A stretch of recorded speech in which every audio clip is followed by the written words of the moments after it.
Hello students, मैं Akash Dandotiya, founder of Akash super 30। आज आपके साथ एक बेहद महत्वपूर्ण विषय पर चर्चा करने के लिए हाजिर हूँ।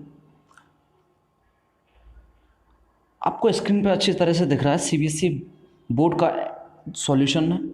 इंग्लिश का एक पेपर है, 2020 में आया हुआ है।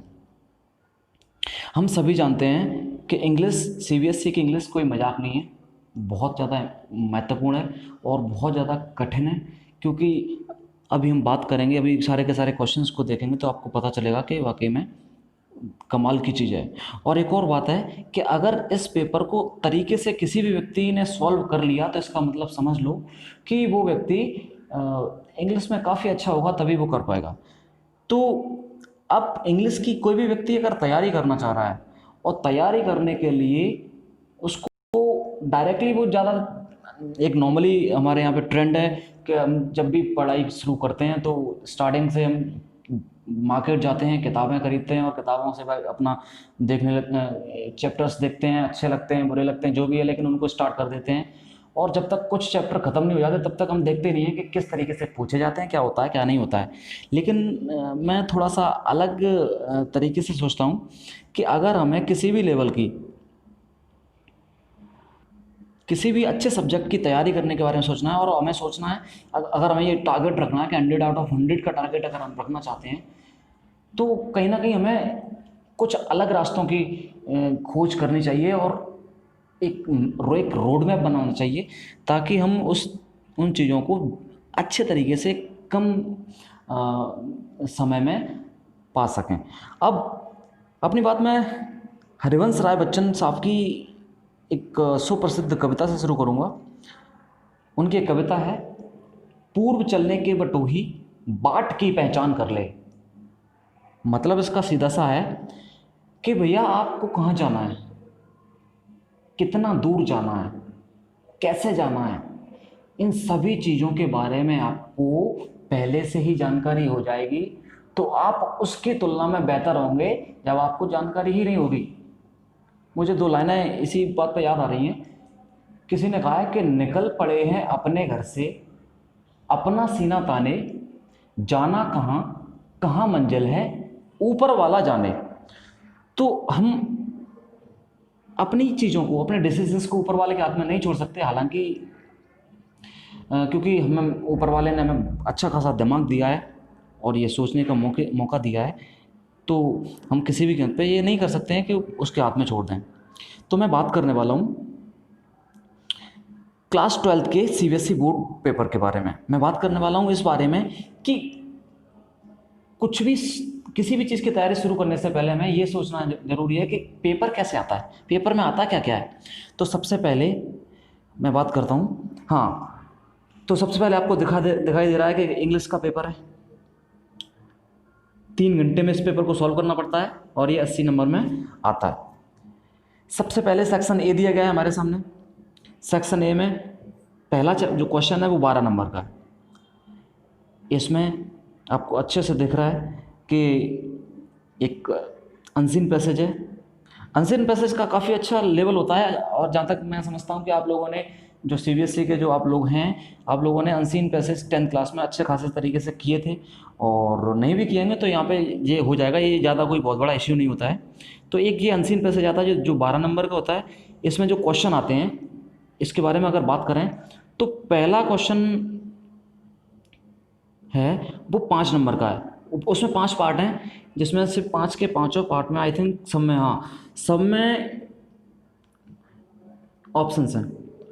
किसी भी क्वेश्चन में ऐसा नहीं है कि ऑप्शंस नहीं हो, तो ये भी सारे के सारे ऑप्शन हैं।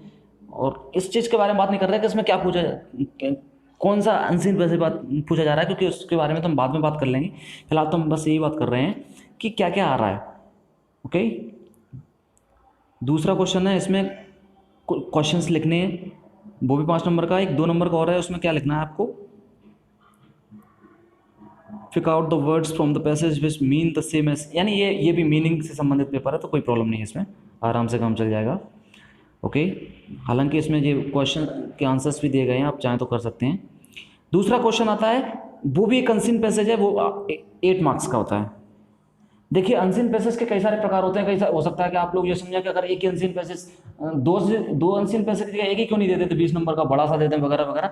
लेकिन अनसीन पैसेज के प्रकार होते हैं, कुछ अनसीन पैसेज टेक्निकल वर्ड्स में होते हैं, कुछ अनसीन पैसेज स्टोरी टाइप में होते हैं, कुछ अनसीन पैसेज अलग अलग टाइप के होते हैं। तो इस तरह से मैं इसके बारे में ज़्यादा वो जानने की ज़रूरत नहीं है। फिलहाल तो हम ये जान रहे हैं कि पहला चैप्टर, पहला जो सेक्शन है वो 20 मार्क्स का है, और जिसमें 2 अनसीन पैसेज आते हैं और ये आपको दिखाई दे रहे हैं। सबसे इम्पॉर्टेंट है सेक्शन बी। सेक्शन बी में सबसे पहला क्वेश्चन है, और जो सेक्शन बी आता है वो 30 मार्क्स का आता है। राइटिंग स्किल है इसमें। पहले क्वेश्चन में को अगर ढंग से पढ़ने की कोशिश करें तो इसमें ये क्या पूछ जा रहे हैं, an international book fair is being held at Pragati Maidan. आपने देखा होगा दिल्ली में प्रगति मैदान में एक पुस्तक मेला लगता है, तो वो ये कह रहे हैं कि 7 से 14 फरवरी तक एक पुस्तक मेला लगा एज लाइब्रेरियन। अब ये आपसे ये पूछ रहे हैं कि आप एक लाइब्रेरियन होने के नाते, यानी कि पुस्तकालय में जो लाइब्रेरियन होता है उससे होने के नाते, गुडविल पब्लिक स्कूल का एक आप लाइब्रेरियन हैं मॉरिस नगर दिल्ली के, तो write a notice information to the student about the fair, give all other necessary detail. यानी कि आपको यहाँ पर एक नोटिस लिखना है। क्या लिखना है? नोटिस लिखना है। ये बहुत मोस्ट इंपॉर्टेंट चीज़ है। और नोटिस लिखना कोई बहुत बड़ी बात नहीं है। आप लोग जानते हैं कि आपके जो स्कूल्स रहते हैं, तो आप नोटिस बोर्ड पे जाते हैं तो स्कूल प्रिंसिपल डायरेक्टर के द्वारा जो भी नोटिस दिए जाते हैं तो वो एक स्पेशल फॉर्म में रखे जाते हैं, उसको अपन को लिखना सीखना पड़ेगा, और ये 4 नंबर हमारे पूरी तरह से अपने कंप्लीट हो जाएंगे। इसके और में भी एग्जाम्पल है, और में भी एक और क्वेश्चन है, उसको देख ले। तो prepare a poster highlighting the dangers of drunk driving, advising motorist to abstain from alcohol before taking the wheel. यानी कि इसमें ये चीज़ पूछना चाह रहे हैं, वो ये पूछना चाह रहे हैं कि आपको एक पोस्टर बनाना है हाईलाइट करते हुए, और उसमें ये लिखना है कि शराब पीकर गाड़ी चलाना बहुत ज़्यादा दिक्कत होता है, इसलिए चलाना नहीं चाहिए मोटरसाइकिल वालों को। एक आपने ये भी देखा होगा, कई सारे पोस्टर्स लगे रहते हैं कि शराब पीना मना है, शराब पीना हानिकारक है।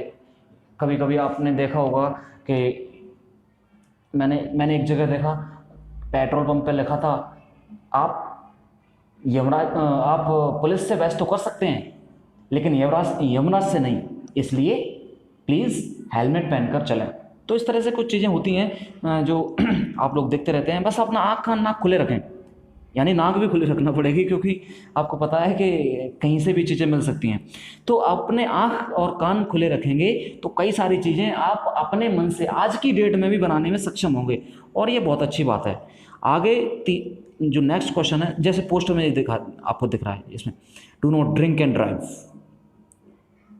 It is dangerous, it is better to be late than never, go slow, follow the traffic rules, your dear ones are waiting for you. यानी कि वो कहना चाह रहा है कि आपके जो डियर वंस हैं, यानी कि घर वाले हैं, वो आपका वेट कर रहे हैं। इसका मतलब ये नहीं है कि आप मुंह बाइक कहीं भी घूमते रहते हैं। और ये किसने बनाया है? ये ट्रैफिक पुलिस ने बनाया है। तो इस चीज़ का आप बेसिस ख्याल रखें, ये बहुत इंपॉर्टेंट चीज़ है। ओके, इसके बाद में हम बात करते हैं चौथे क्वेश्चन के बारे में। Imagine that you are the principal of Mayur public school, mall road, Mathura. Write a letter to the sales manager, Apsara publishing house, Mandir Marg. यानी कि यहाँ पे एक क्वेश्चन पूछा जा रहा है 120 से 150 शब्दों में, और क्वेश्चन ये पूछा जा रहा है कि आपको एक लेटर लिखना है, और लेटर 120 से 150 शब्दों में होना चाहिए, एक प्रिंसिपल के तौर पे।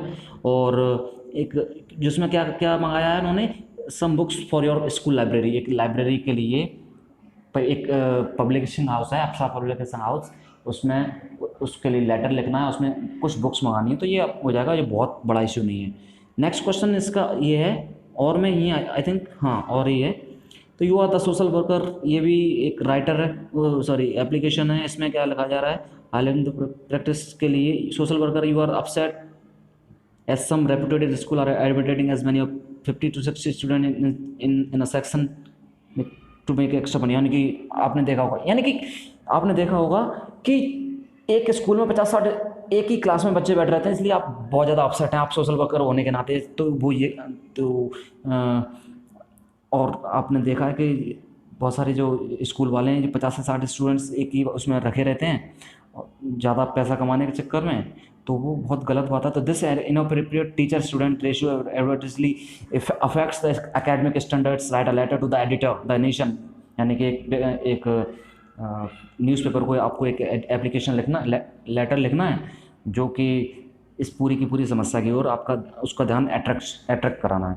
तो ये भी कोई बहुत बड़ा इश्यू नहीं है, ये भी हो जाता है, आराम से हो जाएगा। मतलब हो तो वैसे तो होगा नहीं, क्योंकि आपको सब कुछ अपने मन से ही लिखना है। जैसे ही आपने अपने मन के अलावा आपने रटने की कोशिश की, आप मारे जाएंगे गैर मतलब में। 5वां क्वेश्चन है, in the made rust of today's fast paced life we often forget to enjoy the simple pleasure of life, like reading a good book, going out for a walk in the nearby park, a simple conversation with a friend, or watching a movie with family, write an article, simple pleasure of life। बड़ा मज़ेदार topic है ये, simple pleasure of life, यानी कि एक normal सा आनंद होता है लाइफ में, उस चीज़ के बारे में लिखना है कि भैया वो क्या चीज़ है। सब कुछ भूल रहे हैं आजकल, वही मोबाइल की स्क्रीन में लगे रहते हैं बेवकूफ़ों की तरह, और हम भूल जाते हैं कि गुड बुक पढ़ना पता नहीं कब के भूल चुके हैं, अच्छी किताबें पढ़ना, walking in the near by park में भूल चुके हैं, simple conversation with a friend, watching movie वगैरह वगैरह, विद फैमिली के साथ बात करना। तो ये सब चीज़ों के बारे में अपन को ये सोचना है, ठीक है। ऐसा ही एक और लेटर है, you are Akhil resident of Kailash colony fort. तो इसमें जो पूछा जा रहा है, lot of city experience lot of rain and considerable people living in the low lying areas. हाँ, तो ज़्यादा रेन मतलब बहुत ज़्यादा बरसात के मौसम में बहुत ज़्यादा पानी भर जाता है, तो एनडीआरएफ की टीम को रेस्क्यू के लिए बहुत सारी चीज़ें करना है। तो ये भी एक कोई लेटर है, ये भी एक लेटर, तो कोई दिक्कत नहीं है इसमें भी, नो प्रॉब्लम। हम बात करते हैं आगे जाके, तो ये भी हो जाएगा। असली चीज़ ये आंसर्स भी हैं, आप देख सकते हैं। एक और है, अब एक है डिबेट। ये डिबेट, तो debate either against the motion admission to top notch institute guaranteed a successful career. मतलब ज़्यादातर लोग कहते हैं कि गारंटेड कैरियर बनवा के देंगे, ये करेंगे वो करेंगे, तो उस वक्त उसके बारे में ये नोट्स लिखना है। इसके और में भी अगर देखा जाए तो ये है कि एक आपको स्पीच देनी है स्कूल की असेंबली में। हाँ, आप लोग अच्छे तरीके से जानते हैं, आपके स्कूलों में असेंबली होती है और उसमें स्पीच दी जाती है, तो उसमें अब बस अंतर इतना है कि 150 से 200 शब्दों के बीच में, और सीबीएसई वाला भाई चेक करेगा, तो ध्यान रखना है, बहुत इंपॉर्टेंट चीज़ है। और ये मजाक नहीं है, सीखना तरीके से ही सीखेंगे, लेकिन practice makes a main improvement. So please कोई प्रॉब्लम नहीं है, टेंशन फ्री रहो, ये सब सीख जाओगे। नहीं सीख जाओगे, हम लोग आपस में मिलकर सीख लेंगे, ओके। दूसरा एक और है कि सेव इलेक्ट्रिसिटी, आपको इलेक्ट्रिसिटी बचाने के लिए भी लिखने के बारे में बात कर रहे हैं। और सेक्शन सी में देखा जाए तो एक एक्सट्रैक्ट है जो किताब से आएगा, 4 नंबर का, 4 4 + 8, 8 नंबर का आएगा, सॉरी 8 नंबर के 2 एक्सट्रैक्ट आएंगे जो बहुत ही इंपॉर्टेंट है, इसको करना, जो कि किताब से हो जाएंगे, किताब पढ़ेंगे आराम से हो जाएगा, जो भी कोई बहुत बड़ा इश्यू नहीं है। अगला है कि क्वेश्चन एंड आंसर हैं 2 नंबर के, 5 10 नंबर के, ये तो किताब से ही आते हैं। 9वें नंबर में जो क्वेश्चन है वो ये है कि 6 नंबर का पेपर क्वेश्चन है 120 से 150 शब्दों में, काफ़ी दमदार क्वेश्चन होगा, और इस क्वेश्चन के लिए स्पेशल तैयारी करने की ज़रूरत होगी और स्पेशल प्रैक्टिस चाहिए, नहीं तो नहीं हो पाएगा। 10वें नंबर में भी दो, आई थिंक आपके पास 2 किताबें हैं, तो दूसरी किताब से एक होगा, एक किताब से होगा। तो 10 क्वेश्चन हो चुके हैं, और बड़ी मज़ेदार बात यह है कि 10 क्वेश्चन में ही आपका पूरा का पूरा पेपर निपट जाता है। मैं आपको अपनी तरफ से एक सलाह देना चाहूँगा कि ये पेपर इतना, वैसे देखा जाए तो इजी नहीं है, लेकिन जब मैंने अभी ये पेपर देखा है तो मुझे लगता है कि पेपर वाकई में इजी है, अगर आपका दिमाग आपका कहा मानता है। यानी कि आप वही सोचते हैं जो आप सोचना चाहते हैं, तो आपके लिए बहुत ज़्यादा इजी हो जाएगा। बस आपको इंग्लिश में लिखना आना चाहिए, आप इंग्लिश में आप जो भी सोचते हैं उस चीज़ को इंग्लिश में लिखना आना चाहिए, और इसके बाद आपके लिए बहुत ही ज़्यादा सिंपल हो जाएगा। तो इसलिए बहुत बहुत आई थिंक ये हमने देख लिया है कि पेपर कैसा आता है। अब हम बात कर सकते हैं, बार बार इस चीज़ को अपने मन में बिठा लीजिएगा, क्योंकि ये रोड मैप है, और ये वही है जो हरिवंश राय बच्चन कह रहे थे कि पूर्व चलने के बटोही बाट की पहचान कर ले। अब हमने इंग्लिश के लिए आई थिंक मैं सोचता हूँ कि हमने बाट यानी कि रास्ते की पहचान कर ली कि हमें ये चीज़ें पढ़ना है, ऐसे ऐसे पढ़ना है, इतने इतने वर्ड्स में आती हैं, ऐसे ऐसे क्वेश्चन आते हैं, ऐसे ऐसे एक्सट्रैक्ट आते हैं, ऐसे ऐसे ये वगैरह वगैरह वगैरह। तो अब हमारे लिए ईजी हो सकता है, क्योंकि हमें अगर रास्ता पता है तो हम ज़्यादा भटकेंगे नहीं। अगर रास्ता नहीं पता है तो वही वाला सिस्टम है जो मैंने शुरुआत में बताया, तो आपको ऐसा नहीं करना है। बस आगे के लिए मैं कोशिश करूँगा कि बहुत जल्द मैं आपके लिए कुछ नया और वीडियोस डाल सकूं, ताकि आपको उनको उसको देखने के बाद आपको हो सकता है कि अच्छा लगे।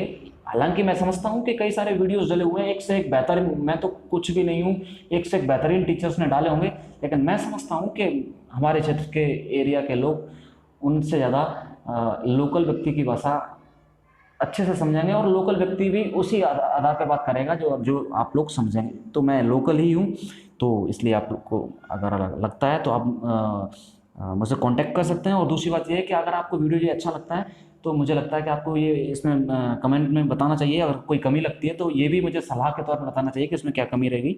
थैंक यू वेरी मच, शुक्रिया।